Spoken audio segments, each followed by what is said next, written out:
We are talking about Ukraine, so I'll just throw this up. This is the last week we heard this was Trump's little maneuver when he says, "Oh, we're going to do the weapons to Ukraine, absolutely, but we're going to go around. We're not going to actually foot the bill. We're going to put it on NATO, so it's a big win." And according to RT and Axios, it's only reported to be a first wave. So this is just 10 billion going for more weapons. This includes missiles, air defenses, artillery. I mean, this is just ongoing. It won't stop.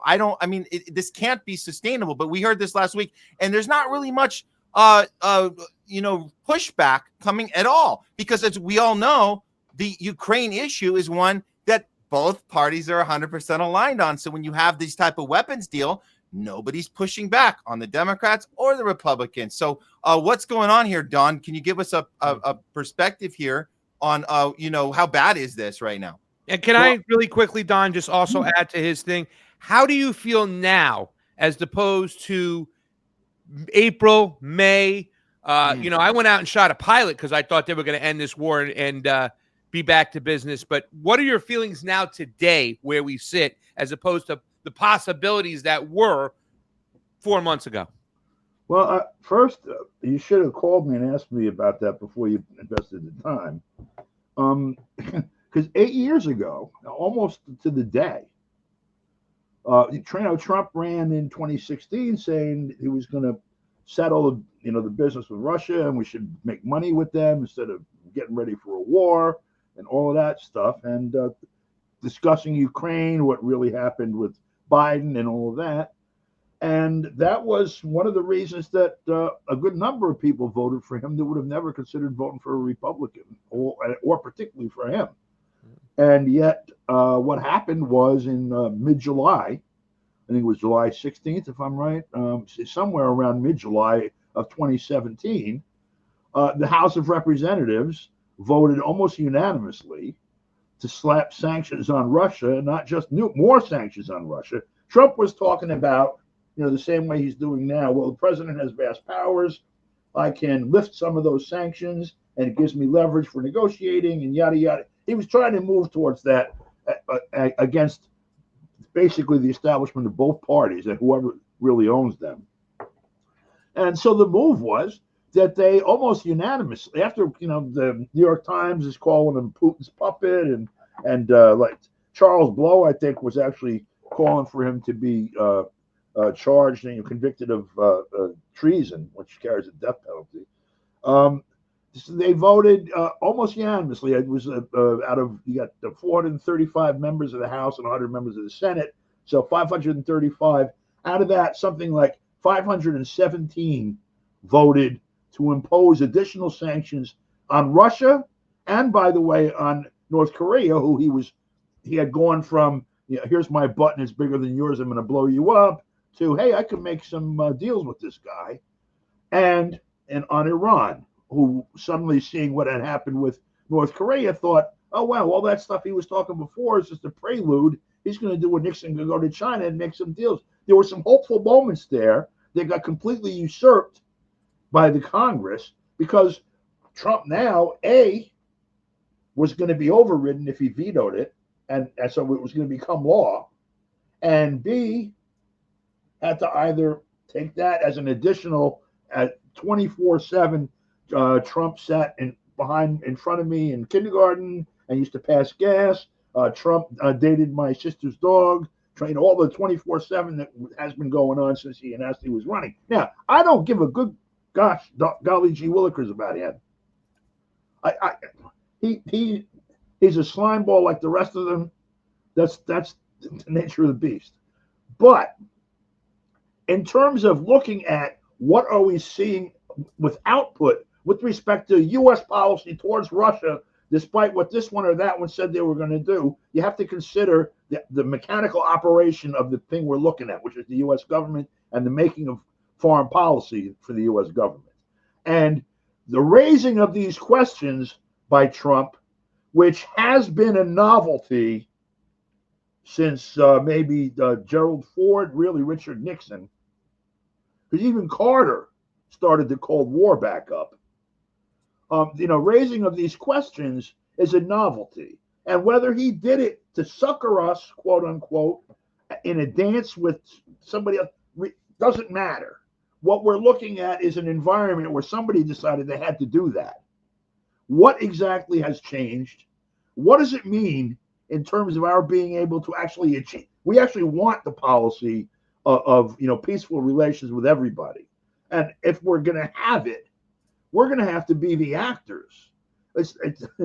If it's Trump that's going to be the agent of doing it and he wishes to do it, he needs to know that he's surrounded with support for doing this. And if it's going to be Trump forced to do it or forced out for somebody else to do it, then we have to know who's that somebody, what leash do we have on them, how do we get from here to there?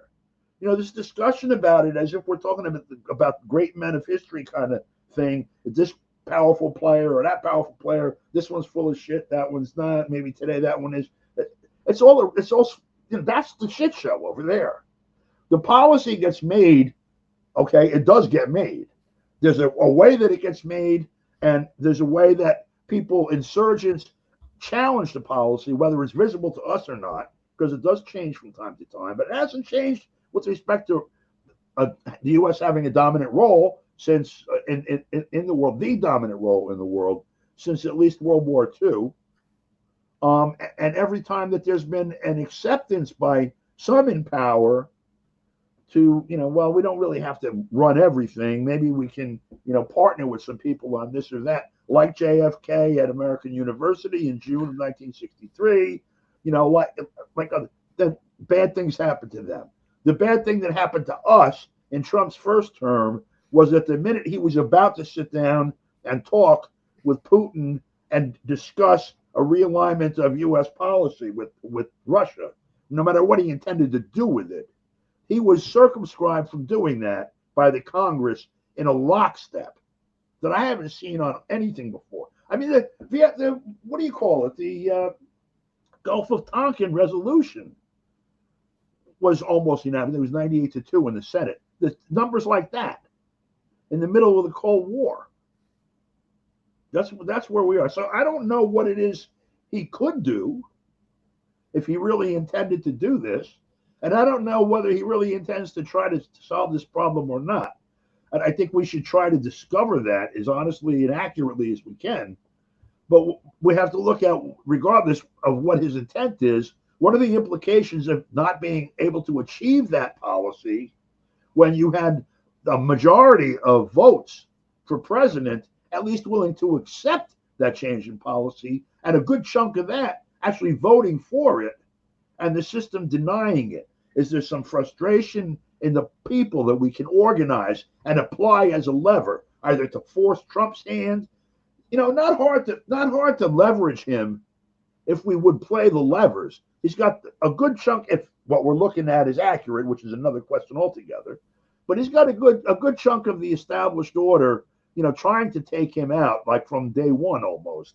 And, some very resolute, if not so big and maybe not so clever, support that just is sticking with it because this is the first guy that said no to these people, whatever their reasons are. If you withdraw the little support that he's got as leverage, then he goes down. And so maybe the conversation ought to be, look, here's our line in the sand.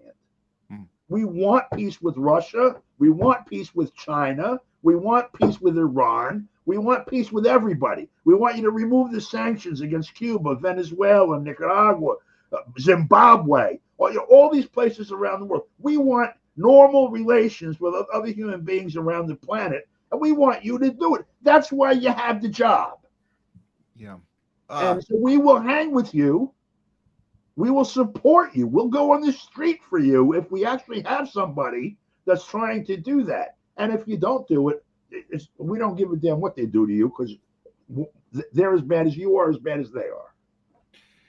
I mean, that's a tall order to say, give us normal relationships with the world. That's a tall order when the one he ran on was Ukraine, ending it in 24 hours. If we can't just that he ran on that, but that's not the only one.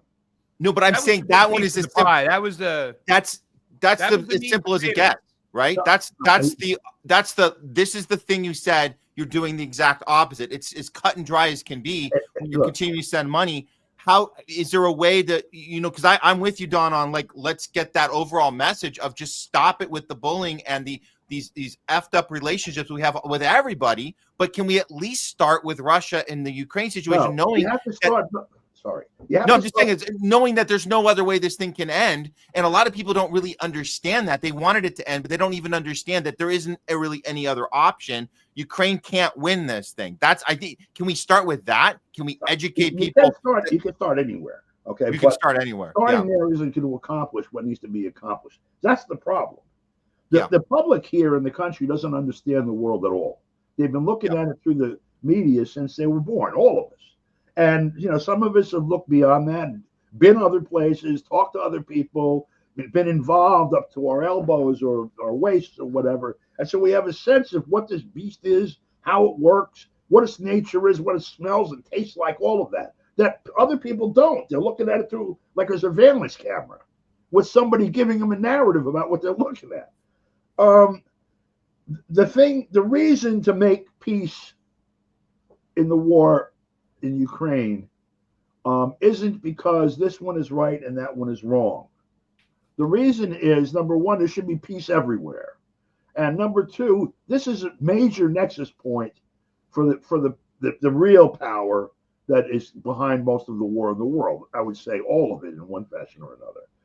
They want Russia. They want the gold and the oil and the gas and the land and the snow and every other goddamn thing that massive country has, and they also want it done as a potential rival that could either help liberate the planet or dominate it themselves instead of these characters dominating it. And so just arguing that what should happen in Ukraine because it's inevitable, it's better for Ukrainians, it's better for this and that, you end up in the same bullshit argument basically that you have now, which is that, well, you're either Putin's puppet or you're with, democracy as represented by Zelensky or whoever else they put on television tomorrow. The real message has to be, we have to stop making war, and we have to stop making weapons, and we have to start spending our time and energy and wealth and whatever wherewithal we have on solving our problems as creatures living in a universe that's in motion, that change. Like, if you look at it from all these people that are such experts in science since COVID, okay, if you actually look at science, this other crap is like a joke. It's like if you put a microscope on the head of a pin and saw like 150 little critters bouncing around and heard them arguing about politics. Yeah. Without understanding where they are and what the hell is going on around them. We have the opportunity to do actual space travel, whether it's with our bodies or sending our machines out or whatever, which means an inexhaustible supply of material to sustain life, and the potential to discover things about the nature of the universe that we live in, like our world, writ large, that were unimaginable, that could perhaps extend our life as a species by 1,000 or 1,000,000 generations, where we might have died with this planet like in 10 million years or whenever the hell the sun is going to flare out or burn up or whatever, to extending it several, sun trips beyond it. Who knows what? We have we're done, finished with our world, whenever that is. And if we're going to, right now, we actually have some basic science understanding, some basic tools, and we're already traveling outside of the limits of this planet to explore and study and learn. And so the amount of, first of all, the capital investment required to do that, pales almost everything else that we've done before, building pyramids or dams or all of this. But it's manageable. And it also affords us an opportunity to grow ourselves, our population, our species beyond the limits of this planet. It's a laugh on the one hand, what's his name, Musk, or these other people talk about terraforming Mars and yada, yada, yada, yada. But you know what? Somebody needs to be thinking about that has an understanding of like big picture stuff, because maybe we're going to have to do that. Or anyway, there's all of that. talking about what should we be doing instead of building weapons. But if you look down where we are right now, when you have almost 10 million people a year dying of starvation year after year after year after year, when you have a condition where you can conduct a genocide on television, I thought when the Vietnam War was over that no one in the world would ever sit for this again, where we used to watch body counts and see helicopters spraying villages with bullets and all of this. And now we've been watching for, 2 years and change, almost 3 years now, this mass murder and extermination of people in Gaza, and it's moving around, the region. Yeah. I don't know how long we survive under those conditions, but I also don't know how long we should even bother to survive under those conditions. Oh. You want to have children and bring them in so they can live in that world? Wow. What the fuck are we doing? No, we're getting into nihilism territory here as far as like, what's the point? No, like what? You're right. I mean, how bad, how low have we sunk? And it just it's pretty wild.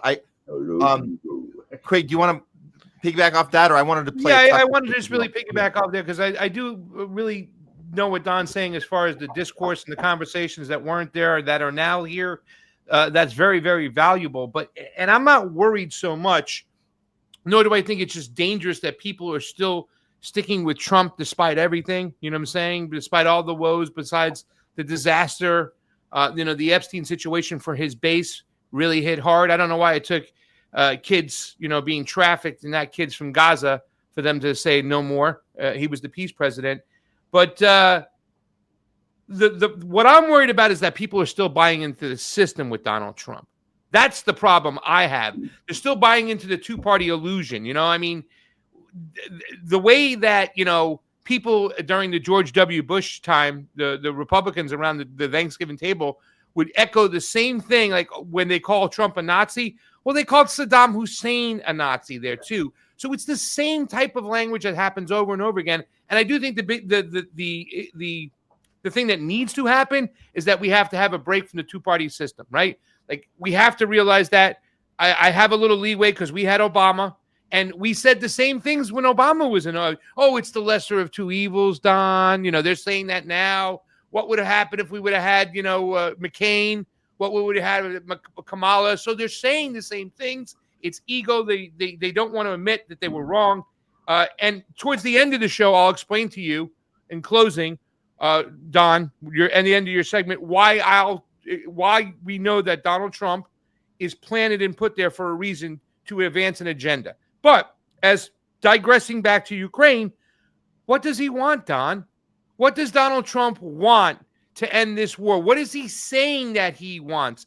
I never thought he had the power or the ability to end it. I just didn't think that. I think he's a puppet. He's going to do what he's told to do.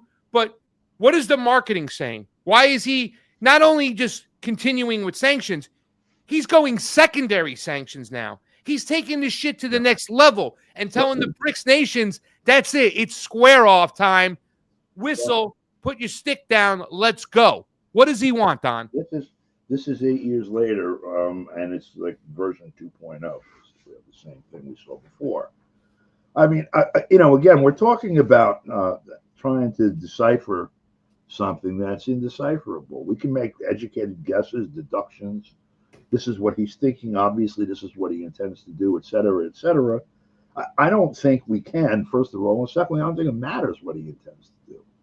What's going to happen is going to be in response to, what we do, basically. Yeah. That, look, I don't know what you're going to present as your idea at the end about what you believe this is, what you think he's actually doing and why. I can think of a number of scenarios. Okay, one scenario is that with him, of course, as a puppet or whatever, as an actor, as a face, is that the outcome of the things that are in motion right now, including a war with Russia, depending on how that goes, is uncertain to the people who make policy, and so they're trying to allow themselves basically different faces to represent different tracks that they might have to follow. It may because you can't disrupt the narrative in such a way that narratives lose their power.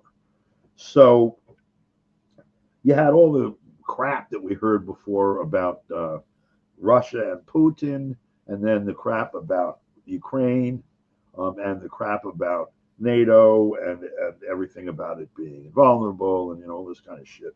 And now we see what happens.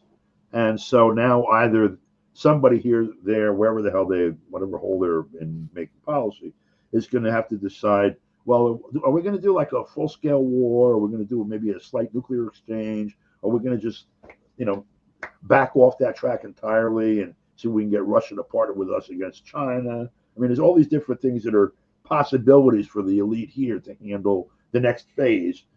And so, they're keeping their options open, and he's the face of one of the options, or the circle around you. You have these constituencies that exist on the ground, and they're owned in a way by some of these candidates. I mean, it's an interesting relationship, but there's the MAGA people, Trumpers, whatever. The idea that suddenly they're abandoning him over this or that or whatever, it's just been played ever since 2016. They've been playing it. Yeah.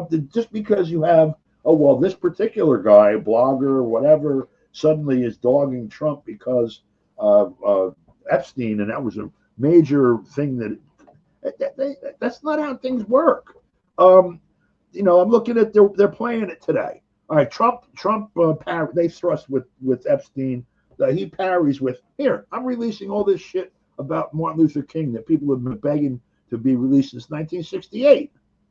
What happens? Well, the first volley back from the media, wondering how much of history we know and how well they can clamp down, somebody can clamp down on whoever's making any decisions, is that, actually, all that stuff is embarrassing to the family, and the family never wanted that stuff released.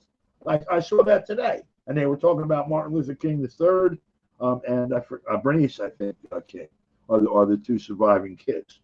So I saw that right away, and so that is, in other words, so Trump is like, okay, well, I didn't release Epstein, and Epstein's bullshit. King they murdered, and I'm releasing this stuff, and people who should say, good, let's pour through these 200,000 pages or whatever and see what we can find. So what did William Pepper, all these other people that they were trying to get this thing, and instead they're saying he's dissing the family because it's all stories about Martin Luther King having sex or whatever.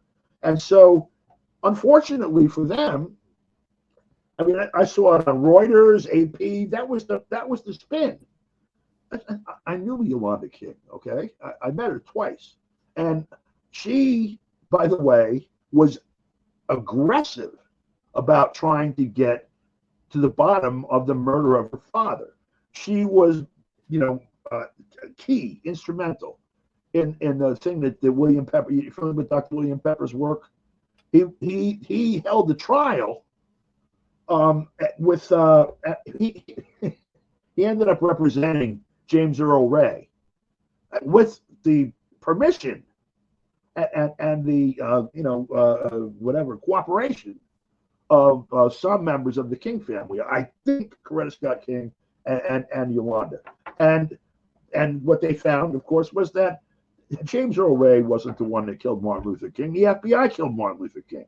The government killed Martin Luther King. This isn't just like an assertion of it. Here's the chapter and verse.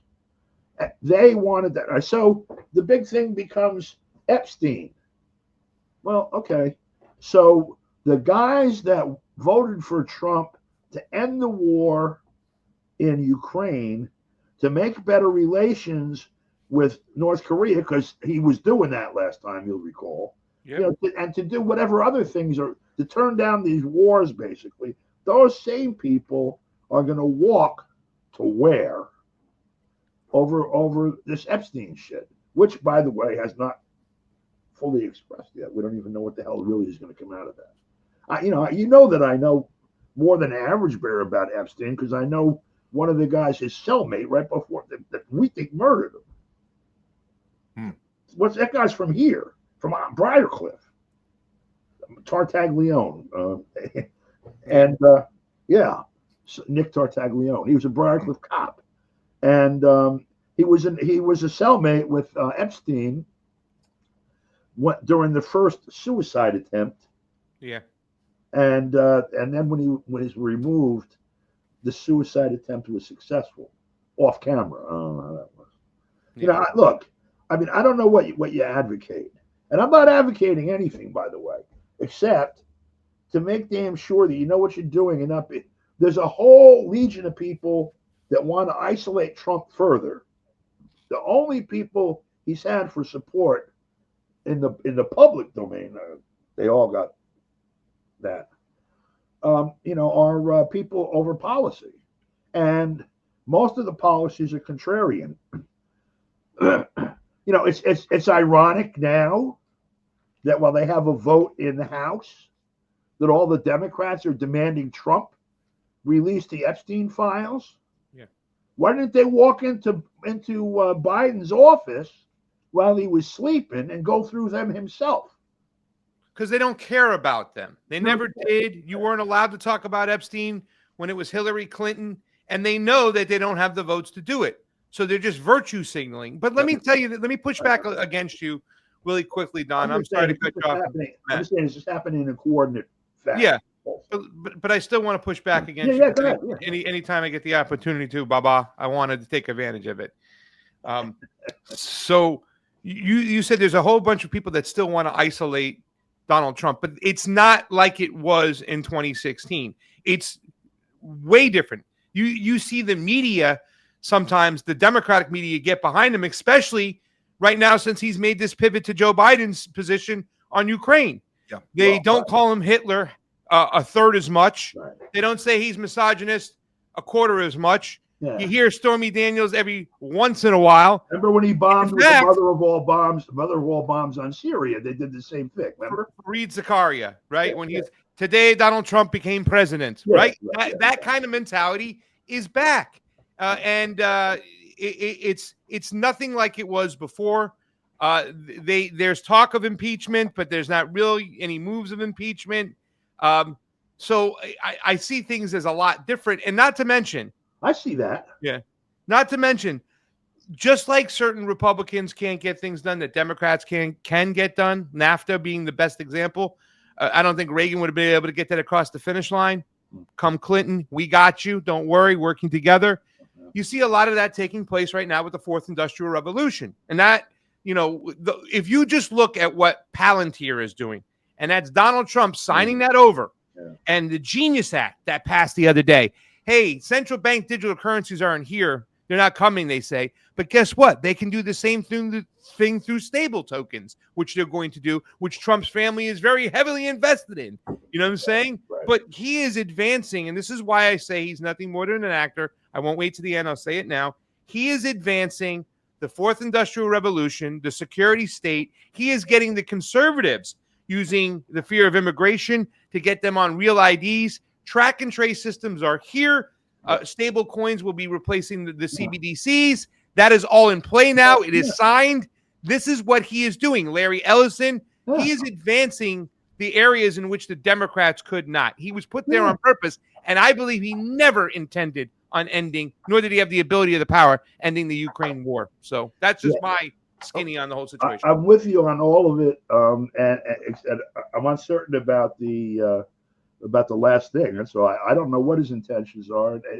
As I said, I don't think it matters. I think what matters is, you know, where are the things at, you know, in a material sense. What does it mean for us in trying to accomplish, you know, to try to achieve an end to that war? And because of the way in which he assembled the vote that got him into office, using that as an issue, perhaps we have a weapon there that we can use to force his hand there so they can have all those other goodies that they want to have. I don't have any illusions that he's a nice guy and that's why he wants to end the war in Ukraine. I just have a sense that although these other things that you're talking about, Palantir and the Fourth Industrial Revolution and all that stuff, that the horror of a world that would be constructed under those conditions, if half of that shit is true, is much better than the world that will be deconstructed if that war in Ukraine gets out of hand. And if you look even at RT today, there's a real possibility that could happen in hours or days. Yeah, it could happen any minute. Any minute. Yeah. Any minute. So to me, job one seems to be like to survive until tomorrow, and tomorrow figure out what to do next. Yeah. And the Ukraine, I think, is on that order, and I don't think the way to solve that problem is necessarily to choose to throw Trump over, because there's not a soul lined up behind him who has ever even mentioned that they intend to do that. Thomas Massey. There's no way Massey's going to be president next Tuesday. Right. This is You can run down the. That's true. Yeah. Who's the list? Yeah, right.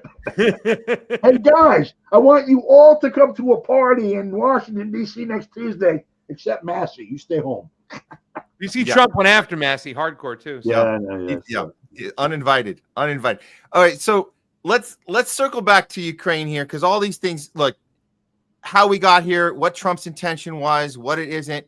We all know, in the context of history, we all know that the only way we can really get truly anything done, any policy shift, is the people have to demand it. You have to force people to do things. So the options here, and Don, like again, I align with your idea that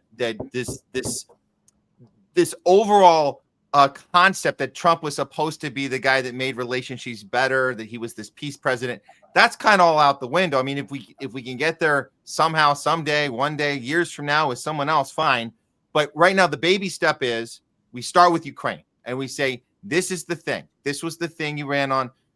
For whatever reason, it's not happening. Whatever your intention is, whatever your holdback is, here's how we can get the people. I have two ideas for this, guys. I'm going to play two clips. I want you guys to chime in here. One is Tucker. I got 5 minutes. Just saying. Oh, you got 5 minutes. Okay, we'll do this quick.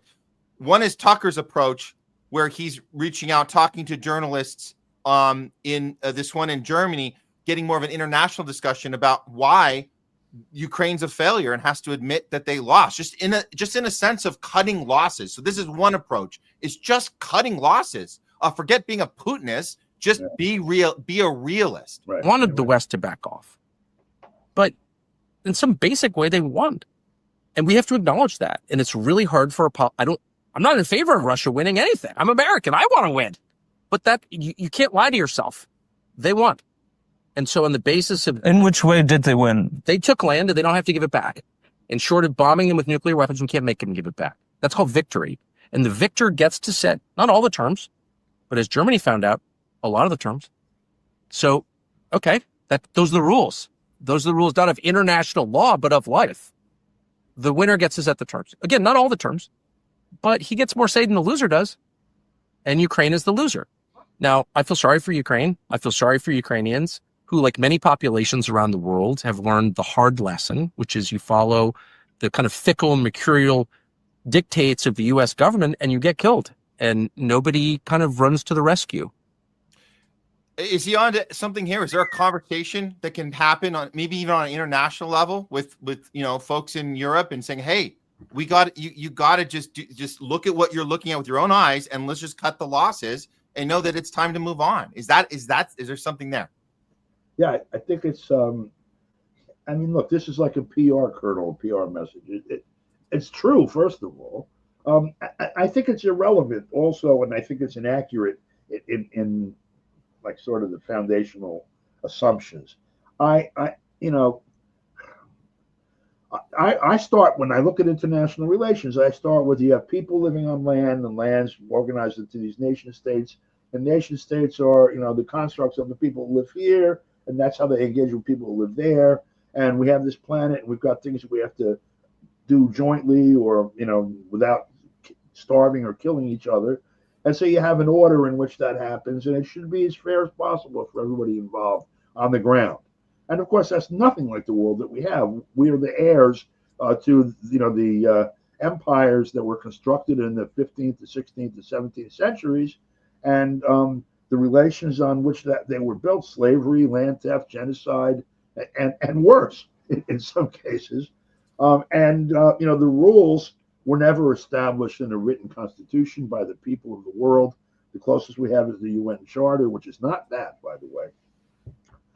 The thing called international law is really just an assemblage of things that people have finally agreed to at the end of some pretty ugly fighting. when we talk about Russia took land that didn't belong to them, as ahistorical as that is on its face, by the way, it kind of, it doesn't really convey accurately what's going on. That said, since most people think of it in those terms, yes, it's a useful, messaging for people to grasp what's going on. We cannot force them to give somebody else that land because they have occupied it militarily. They've signaled very strongly that they intend to keep it, and they've also signaled their intent to not allow us to strike back at them too harshly, or they will strike at us, not at Ukraine, but us. I think that's a realistic assessment of the situation that people can comprehend.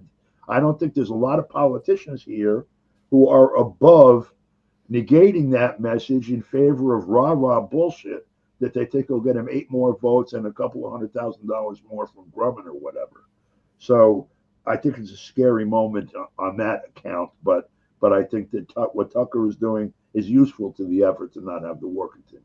Okay, we might be onto something here. Do you anything else with Craig on that? Because I know Don has to get out of here. Don's got to get out of here. Don, I just look forward to seeing you again, getting my health in order so I can come have meatballs and Chianti with you in New York, brother. Yeah, get your butt up here, man. I will. I'm getting healthy. I'm trying to get back in there and come visit you. I miss you. And say hi to the lady for me, please. I will, although right now she is in Rhode Island. Nice. Love you, buddy. Love you too. That's it. Awesome. What was the other clip? Oh, you want it? Okay. Yeah, this was. How long is it? It's just it's a minute. This is. Let's take a quick look. Okay, so the idea here is to connect the thing that's happening now, which is the Republicans getting angry about Russiagate again and going after Obama, connect the dots back to Ukraine in 2016 after Trump won the election. Here is Lindsey Graham and John McCain telling you that we're going to be the aggressor. This entire thing was rigged from the beginning. Now would be the time to double down on this. We're going to go back and tell our colleagues what Russia's up to and the Baltics, what they're doing in the Ukraine. We're going to get briefed about Georgia. We hope to make 2017 a year of offense. We believe that Putin has hacked into our elections in America, that he's trying to undermine democracy all over the world, and it's time for new sanctions to hit him hard as an individual, his energy sector, his banking sector. It is time to push back against Putin, but be a better friend to our allies over here, including Georgia. This is a very important. Okay, so Democrat up there too. Can I take advantage of this one single opportunity that I may never have again to say on television? I hope the audience, whatever. Lindsey Graham is a useless piece of shit. He is not worth a damn thing. He is the most opportunistic, self-interested, stupid, greedy piece of shit that I've ever seen occupy a suit. I wanted to be able to actually express that. But he dictates more policy in Ukraine than the president of the United States. Well, That's how it shows you how weak Donald Trump is. Well, how weak even the office of the presidency is, because somebody actually, it ain't him making that policy. Okay, who?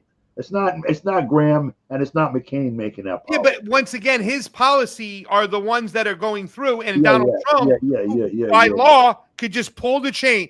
Don, by law, he can cut the funding, and 2 weeks that war is over. He can do it in Gaza, and he can do it in Israel, and in 3 days it's over. Well, no, but he can issue an executive order cutting the funding. Yes. But that doesn't mean that the funding will be cut. We're seeing that now, all over the government. There's things that not just courts. They went in court and say, well, we don't have to do. Look at what's going on with the broadcast board of governors or whatever the frig they call it now. The funding for NPR and all those. That was in the bill. Yeah. This money, I'm not going to appropriate any more of it. I'm going to leave it in the bank. And we just know you can't do that. You go to court. Yes, you can. In fact, you don't have to give them anything. Well, they do it anyway. No. Okay. That's a good point. But he's not. He's putting more money. We opened the segment with the 10 billion more in weapons. I'm just asking is this an opportunity to connect the dots with the Russiagate, because you have Tulsi and you have Trump doubling down right now on we have to What's that? Pasta pointed out, like, and Klobuchar too. Yeah. So the point is, and you have Klobuchar, you got all of them using a Russia hoax that was enabled by Hillary and Obama. So Trump is being vocal about that now. Tulsi's being vocal about that now. We're talking about putting charges against Obama for this right now. So you have to connect the dots. The base has to remind Trump, this is why this war in Ukraine was BS from the beginning. The whole thing was based on creating a Russiagate narrative to get us to stop Putin from taking over the world. That was the point. So it all comes back to that. Wasn't that McCain and an asshole clip from like 2014 or 2013? No, 2017. That was right after the election. 2016, right? You said looking forward to 2017. Right? It was at the end of 2016, right after Donald Trump beat Hillary Clinton. Because they were up there then, too. Even before the coup in 2014 and 2013. Those two. Right. And that shithead from Connecticut, Richard Blumenthal, was there also. Right. It didn't start in 2016. Nick Blumenthal. And don't forget about Senator Murphy. And Murphy, too. That's right. And then 2 years ago, Elizabeth Warren went over there with them. Yeah. They're all on it. They're all on the whole. That's why so many Republicans, we talked about in this beginning, so many Republicans stayed silent on Russiagate because they knew it would kind of neuter Donald Trump from trying to build any relationships if he wanted to with Vladimir Putin. So they let it go. Yeah. Think about the size of Russia as a geographic. 11 time zones. Okay. And how undeveloped 90% of it is, because the entire population is in like a dozen cities, basically, spread across that huge thing. They don't have the suburban sprawl like we have there. It's different. It's much different and much more concentrated. There's huge expanses of land nobody's ever really touched. And that is a reserve. It's like a bank account. If you think of all of the reserves under all of the pieces of land in the world, it's one of the largest bank accounts on the planet. They want it. Yeah. They always will try to balkanize it no matter what. Yeah. That's going to be their job one. Try to balkanize it no matter what. And the other problem being, since that's there, there's always a possibility somebody's going to grab that and use it against them. And they got to neutralize that too. Yeah. It's the possible throne for a new king to rise from. And they don't want to see that. So I got to roll. Thank you guys. Don, we love you. Take care. Thank you so much. Yeah, both of you guys. Okay. Are you still doing interviews? I mean, I know you're not. Are you not doing the radio spot anymore in KPFK? Are you?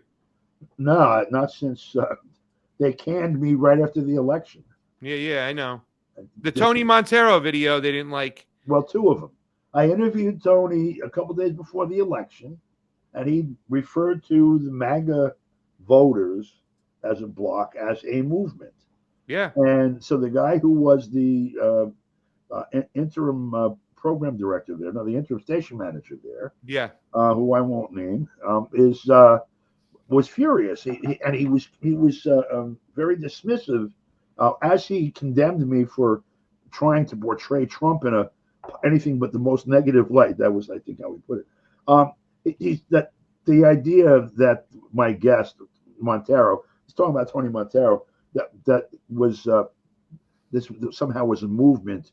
I forget what word he used, pathetic or infantile or some really insulting word. Yeah. So I haggled with him about getting that piece on the air, and it finally went on. And then that was on Monday, it went on the air. I'd done it the Friday before Election Day. And then after the returns came in on Election Day, on Wednesday, I did my piece. And when I sent it into the studio, the caption in my email was, "Is it a movement yet?" And you pissed them off. Well, you don't have to mention his name, but let me say this. Me and Matt actually met him at Jeremy's movie premiere, and he was cool. And then we saw him again. I saw him again at a Palestinian protest wearing a mask on outside, handing out literature, promoting love and the connections between the LGBT community and the Palestinians. So that can just tell you about where we're at when they silence true leftists out there who anti-imperialist leftists. Right. And yet he's been the interim manager there for years now. So he's gone. Oh no, he's gone. Yeah, you're talking. We're talking about two different ones. Yeah, he went shortly after me, actually. Well, he's the one who gave you shit, right? Yeah. So yeah, we're talking about the same guy. Yeah, whatever. All right, get out of here. All right, take care, guys. Love you, buddy. Thanks, Don. Be well. Put suntan lotion on. You're getting too tan. Look at I'm Jersey not- Shore over there. Yeah, I did that, and I was in. I went up to Canada last week. We were up there. I'm going to P-Town, and I'm going to Newport next month for like 2 weeks altogether. I like being outside in the summertime. I get a chance to do it. And I've been swimming. You look great. You look great. Thanks. I I'm like still that. alive, which is pretty good for 71. Yes. All right. Love you, buddy. Love you too. Take care, guys. Thanks. All right. All right, take care.